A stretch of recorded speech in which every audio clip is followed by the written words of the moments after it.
See, civilized societies not only contaminate and corrode the human intellect, but also the human body. Right? Now,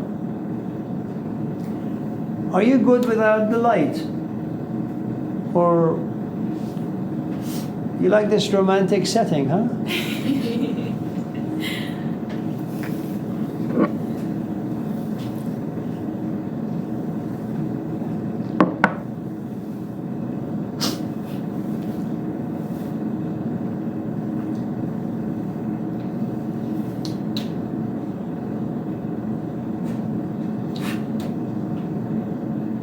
So as the god Shamash sitting up in heaven hearing all the nasty things that Enkidu is saying about women, he comes down and he looks at Enkidu and says, why do you say all these awful things about women? If it wasn't for that temple prostitute, Shamat, do you know you would have never met Gilgamesh?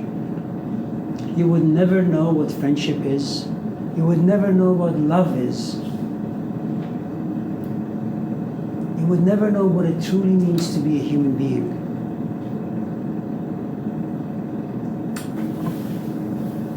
For those of you who kind of categorize your life as miserable and dreadful, and I don't disagree with you, most of it is really. There is this myth or story that comes to us from the Hindu tradition that up in paradise where the gods live, there is a line of all these souls waiting to assume or to talk to God and bargain with Him. Why? Because every soul wants a human body. They want to come to flesh. And God tells them, don't you know what is waiting for you down there should you go down there with flesh?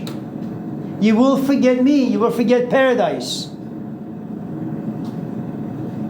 And yet there is something about the human soul, according to the Hindus, that desires to come down and experience how it feels to have a physical body, to be in abusive relationships, to drink, to smoke, to be joyous, to walk, to live in sloth and arrogance and proud and humility.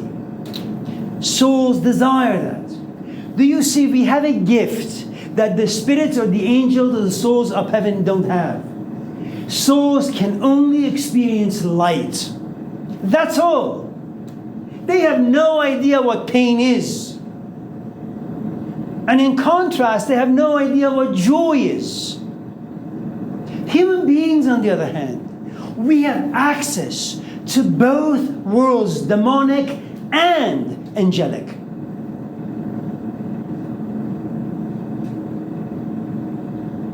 Angels don't have conflicts. They don't grow, they don't mature, they don't reflect. We do. And that philosophy, that way of thinking really is a blessing to those of us who have difficult lives. That long time ago, before you chose to come to a body, okay, your soul knew exactly the sort of father, mother, body type, temperament, physical environment was going to give it to it. And the soul agreed. You came down here for an experience, not a conclusion, not a judgment, but an experience. Knowing full well, when you take your last breath and you close your eyes, you will go back home. There is this beautiful scene, if you've seen the movie V for Vendetta, where Evie goes to kiss him, and she does, and says, let me help you. And he says to her, oh no, please, I'm finished, I'm tired. I want to go back to my maker. That there comes a point, if you accept, if that sort of thinking perspective makes sense to you, And you're at a place in your life where you're able to receive that philosophy of life. Okay? After all the troubles that you go through in life, last breath you say, I am ready to go back to my Maker. You know. And on your will you can say, just in case my body is no longer functioning, I don't want machines, I don't want tubes. Just let me die with dignity. I want to go back to my Maker. Okay? Now,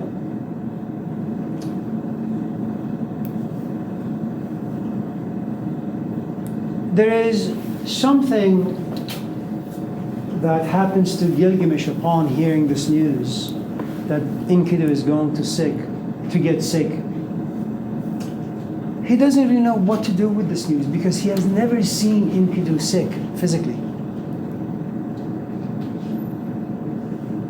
For the first time, Gilgamesh comes to realize that despite all of his love for his companion, there is nothing he can do.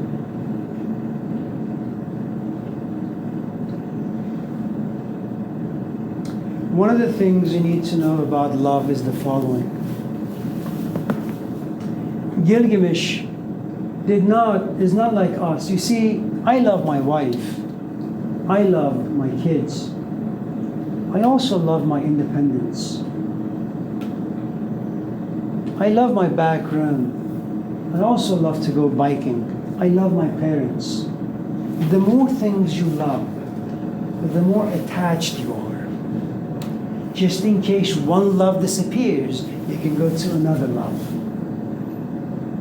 Gilgamesh has only one son in his life. There is only one thing that gives him meaning, and that's Enkidu. Do you know what happens to you when the only thing that gives you meaning is taken away from you? Do you know how devastating it is? My father-in-law had stage 4 cancer. One day, after being in bed, people around him decided to give him a shower, to put him on a wheelchair, and to take him around the lake. With lots of difficulties, they showered him, they put in some clothes on him, okay? And they took him around the lake. He came back and he was angry as hell.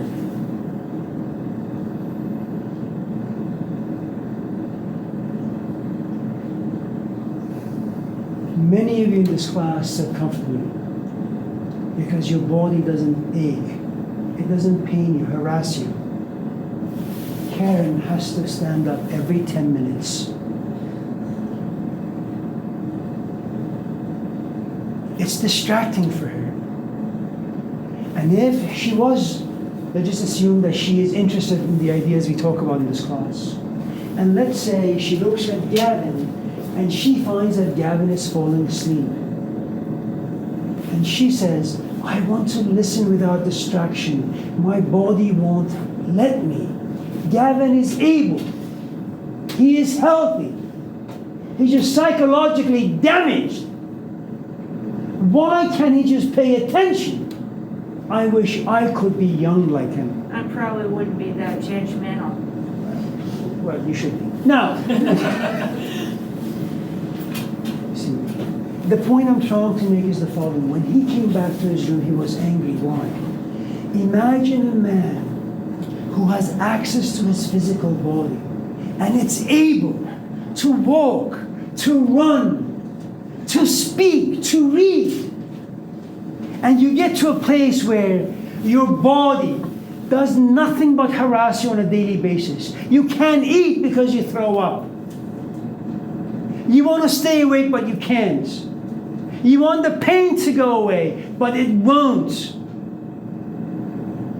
So you take medication, but then you pass out. You become a zombie. And ultimately you realize it's not your wife that you love. It's not your husband or your kids that you love. You love your body. Your body takes you to your desires. You pursue them. Like a political animal, you map out how from here to go home, to turn on the TV, to cook, to clean. It is your body. Enkidu is the only thing in the life of Gilgamesh, and the gods are going to take him away. Can you fathom the misery, the loneliness, the depression, the devastation? You can't. It's impossible.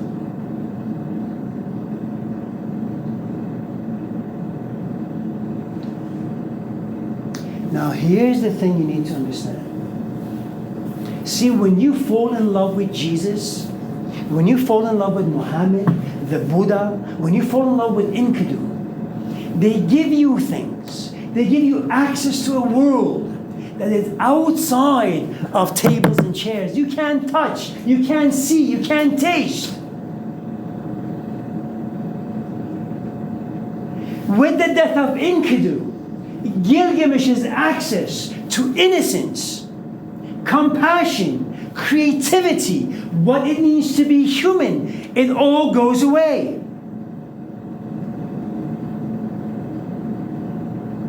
When you love someone and you have sex with them, you are there with them body, mind, and soul. But when they leave you, out of desperation, you have no choice but to have sex with another. Your body demands it. Your psyche demands it. You want intimacy. You want closure. You are there with another with your body. But you hate yourself psychologically and emotionally. You don't want to be with them, but you have no choice. And when you reach completion, you say, I want to get my stuff and run out. And should you have any religious sentiments about you, you will run to the first church that you see, and you cry, and you repent. Because the person you love gives you access to your emotions, to your mind, to your soul. They gave you Trinity, you see, completion, unification. Enkidu made Gilgamesh whole. And here's the trick played upon us by the gods. If you are at a stage in your life where you are questing wisdom, understanding, the gods make you dependent on someone like Enkidu, someone like Buddha, someone like Jesus Christ. But you see, you need to do this on your own. The gods know when you are ready to walk this path alone.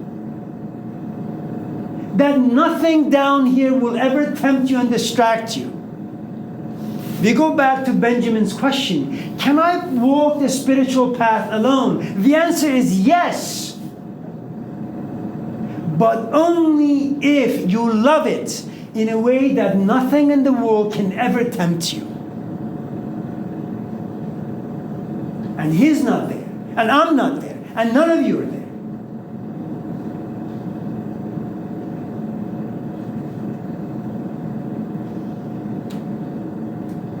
And that's the thing you need to understand. Rumi has the saying, عشق های کذبه رنگی بود، عشق نبود، عاقبت ننگی بود. That the sort of things that you and I fall in love with, they're like colors, like paint. Slowly they become oxidized. And when they become oxidized, all that is left of this love is a memory. The memory that we were once in love, and the fact is, I am no longer in love. And the less you remember, the more comfortable you can live in the loveless relationship.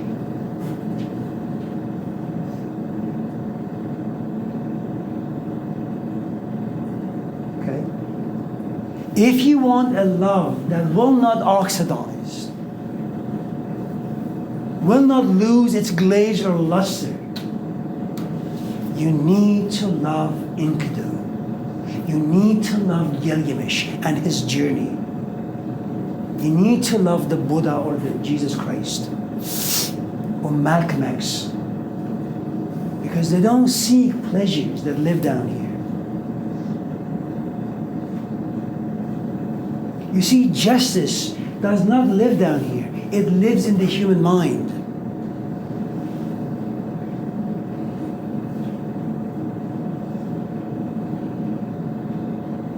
And though you may create justice in a pocket in Oakland, there are all these other pockets that suffer injustice. Your job will never be done. That's a love worth pursuing.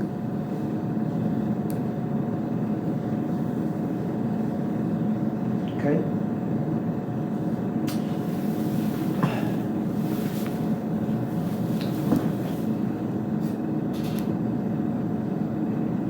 Day 12, Gilgamesh holds Enkidu in his arms.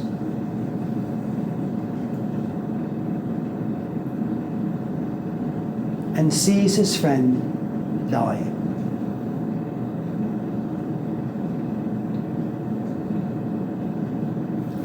Consider the transformation for a moment. Enkidu, drunk with power, abused every single thing in his community. He was a house divided unto himself. He was restless. He meets Enkidu.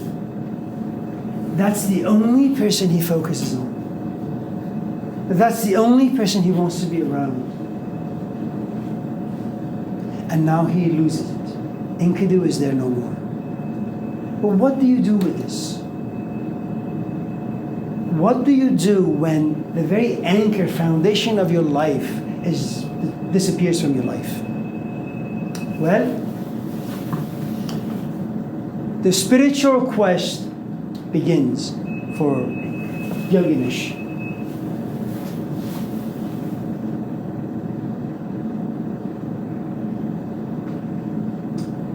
If I was to give it to you in a very simple way, it would be this. When you have a child or an infant, you feed the child. You break down the potatoes or the meat, you break down the bread, you mash the potatoes, and you spoon feed your child. There is something about you as a mother or as a father. You say, my kid will eventually need to go into society. They need to be able to feed themselves. So what do? You will break their habit of dependency. You say, you're 2. Grab your goddamn spoon. Eat the food yourself. Now what happens? They spill the food all over themselves. Okay? The gods were spoon-feeding Gilgamesh. They made him dependent. And that's the trick. When you become dependent, in love with someone like Enkidu, Enkidu will abuse you and you will take the abuse. The more you love, the greater your love is, the greater your capacity to take abuse. Okay? I'm not talking about loving a man or a woman who get drunk all the time, or you smoke all the time, or porn all the time, or physically abuse you all the time. That's the loving of colors. It will eventually morph into regret. Okay?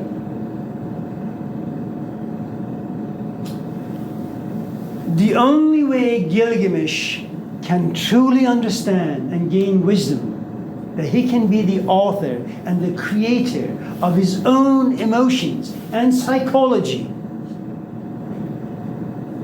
is for Enkidu to go away so he's no longer spoon-fed. So Gilgamesh can do this on his own. Now here's the thing you need to understand about Enkidu and Gilgamesh. There is no one like Enkidu in Uruk.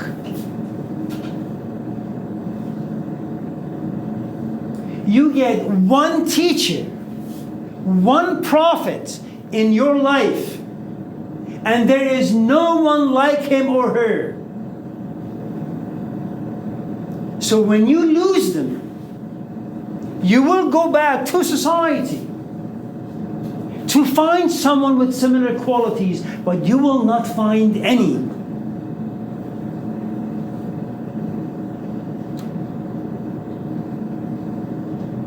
Go back to how Plato felt when he watched Socrates die. Go back to how Paul or Peter may have felt when he watched Jesus get crucified. How do you find qualities that live inside Jesus in a common human being? You can't. And they have given you a taste of beauty, of perfection, of nobility, of elegance, eloquence, in ways that no other human being is able. You have entered this thing called poverty. You live amongst people, but they have nothing to offer you.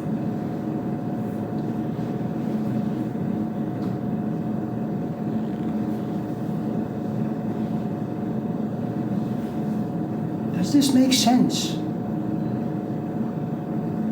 Do you know how devastating this is for someone like Gilgamesh? When Enkidu dies, you know what Gilgamesh does? He's a king. He says, I'm never going to shave my face. I'm never going to cut my hair. I'm never going to change my clothes. I don't care how bad I look. I don't care how much I smell. You and I live in the eyes of society. You shower, you dress well, you raise your hand and you ask your question or you make your comment in the most articulate and eloquent way. Why? You want to impress me.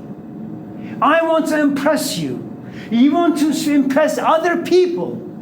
Gilgamesh says, I no longer care what other people say.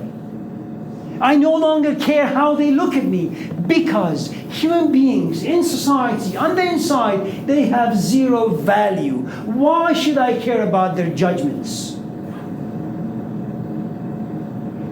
You need to understand, he has condemned an entire nation.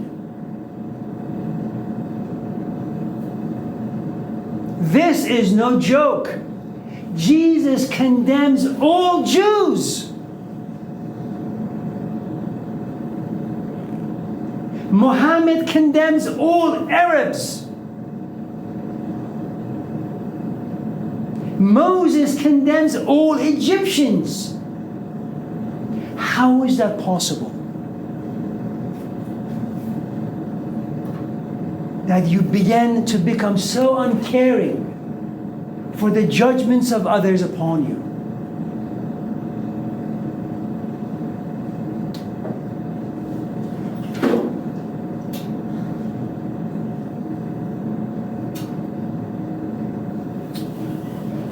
Do you have any questions or comments?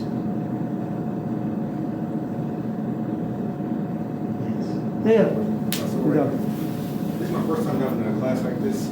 So, in general, do you want us to ask questions to try to understand some of the concepts, or just more just try to interpret what it's saying? Should you ask questions?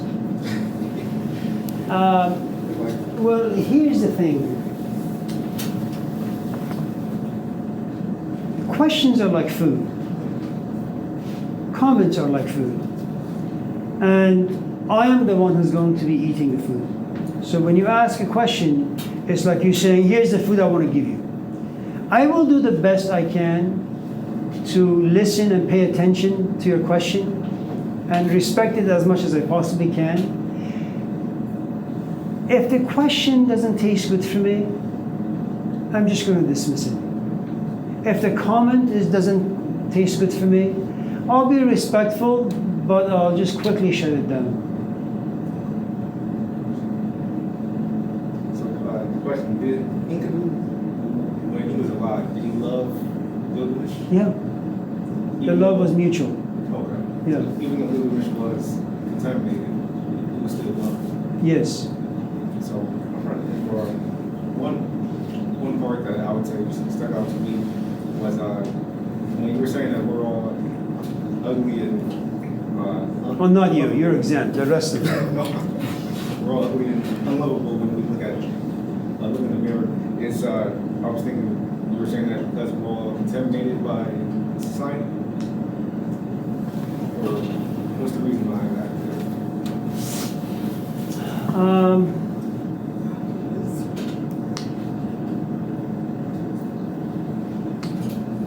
Imagine you live in a mansion. You have about 50 bedrooms. Okay. And you walk into this mansion and you only occupy one bedroom. In that one bedroom, you have good-looking artworks. The food smells good. Everything is clean. But then one day you become curious. I want to look at other rooms. What's inside it? And as you go through the other 49 rooms, you realize they smell bad, they look bad, they taste bad. Many of us in this classroom, if you read the book of Job, something interesting will kind of stand out if you read that passage, that, what is it called? There are many mansions in my home. It doesn't make any sense because mansions are huge. You know, homes or houses are small. And the author should have done this the reverse way. There are many houses in my mansion. You know, you have a house here, then you have a small houses, right? And I think what the author is saying is that inside human beings, you have all these houses that the door has never been opened. Should they be opened, you begin to realize how ugly and how smelly they really are. Imagine you go out with a woman and she begins to have emotions or feelings for you after 2-3 weeks. Well, how much of you can she really know? How much of yourself do you really know? And how much of that have you revealed? You know, how old are you? 25. And what does a 25-year-old know? Nothing. I mean, sure, you've had some experiences. Most of those experiences have really been unprocessed because, I mean, life is busy. You're distracted, you know? Add to it the fact that you're African American in a culture such as this that's relatively new, that has trampled upon the African American history, okay? You have no idea the sort of emotions that live inside you. Your fears, your angers, the sort of abuse and how you interpret them, where you feel about yourself. Okay? How much of that do you reveal on a date? Well, you can't. What happens usually is the following. The woman looks at you and says, I like you. You say, I like you back. After a few weeks, I love you. You say, I love you back. And then you guys commit. Then you go steady, as they say. And then you move in together. And little by little, you see things about him or her that you don't like. And she begins to see things about you that she doesn't like. And this is not a culture where restraint is in place. You see her culture, Ukrainian culture, my culture, Guinea's culture. We are passive-aggressive cultures. You know what that means? It means that I am never going to be combative. There is also a culture, this culture that says there are certain lines you can never cross. The culture gives you roles to play as a woman, as a mother, as a man, as a father. And even if you have seen wrong, you can think it, but you will never speak it. And these cultures have been around for thousands of years. Now, what do you think? How do you think your relationship is going to go as your companion begins to see more of you? Well, they're going to love less of you. The love is going to turn into like. The like is going to turn into hate. The hate ultimately is going to turn into indifference. They won't care for you.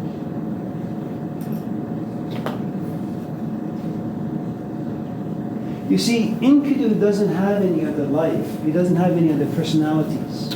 He doesn't have masks. That's why when you love Enkidu, you just love a one unified self.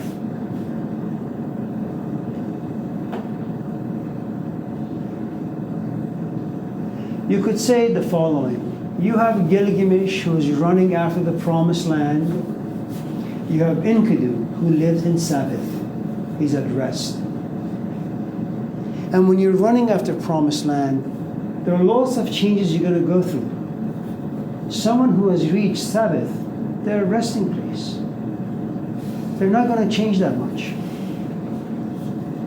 You're 25, I'm 60. You think I'm going to change all that much? The only change eventually I will suffer is that I may have cancer. I may be disabled. That anger will be caused by cancer and sickness and old age. That's the only thing. I'm not going to change my temperament. I'm not going to change my jaw. I am okay with the way I am. You, on the other hand, you're still trying to discover various parts of yourself. We occupy very, very different positions in life. You know, in your culture, in this culture, of course, I am seen as old and boring, and you're seen as young and exciting. That's not the way Chinese see you. That's not the way Persians see you.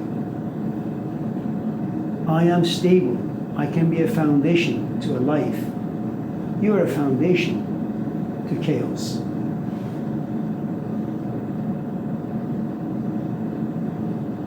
So Gilgamesh loves someone who is, for the most part, unchanging. So let's do this. Tomorrow, I'll finish the last few minutes of the story, and then we'll kind of move into Hinduism. Do you have any questions or comments before we go?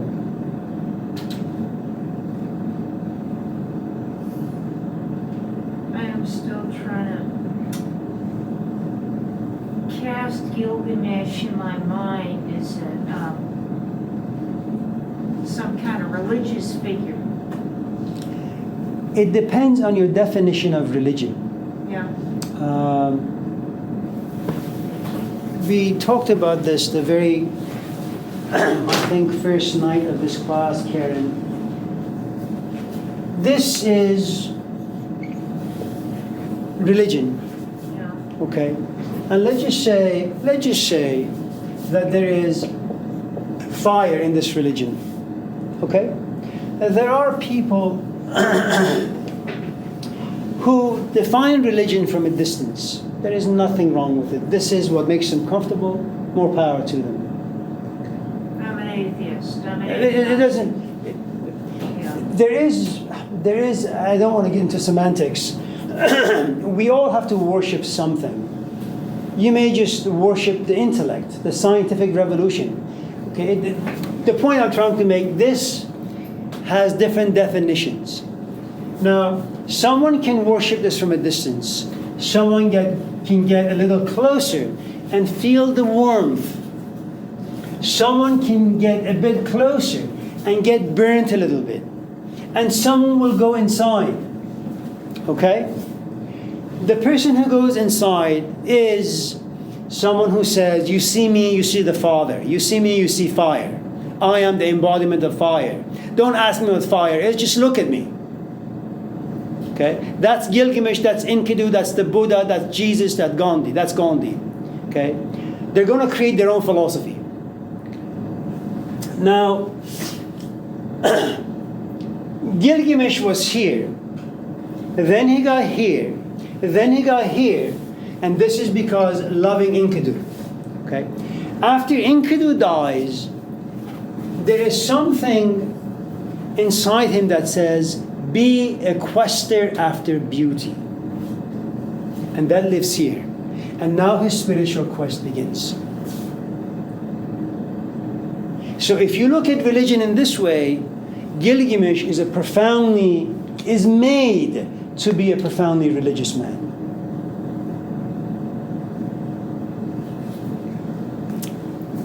Does that make? That's the best I could do. What can I do? I'm just an uneducated man. Well, it's good to see all of you in darkness. You look much better this way.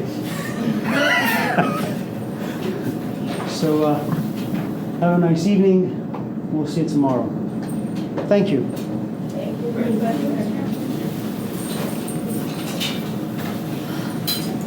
Thank you, Karen. Thank you. Message for you. Thank you. Thank you. Thank you. Thank you.